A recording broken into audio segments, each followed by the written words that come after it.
เคยได้ยินเปล่าพลังบวกเชิงลบ ทักครับ ชื่ออะไรครับ จินจ้า ผมอคินหนุ่มหน้าเกาะอันดับหนึ่งที่สุดในโลก เอาละโฮ้ยเฮ้ยปังปุ๊บป้าเฮ้ย ยาวอีก เอาตัวจะตะเอ้ยช่วยด้วย ทวนชื่อหน่อยค่ะ พอ เรื่องอะไรน่าอิจฉาของคนข้าง ใบหน้าของเขาเป็นคนที่หล่อทุกมุม กล้องถ่ายมาช็อตไหน ได้ทุกมุม อุ้ยเจิมจิ้มตาละ ๆส่วนไหนที่เรารู้สึกว่าออร่าที่สุด ผมว่าดวงตา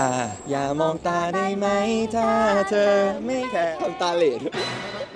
คนนี้นะฮะ เป็นหนุ่มฮอตไปไหนนี่เรียกเสียงกรี๊ดไปทั่ว สิ่งหนึ่งที่มีเสน่ห์ของเขาเลยก็คือ รอยยิ้ม เวลามีคนชมไม่ชินจริง ผมโกหกเคยได้ยินเปล่าพลังบวกเชิงลบ ขอทำพลังบวกเชิงลบ ดีแล้วสมาร์ท แต่ ๆ แต่กูดีกว่า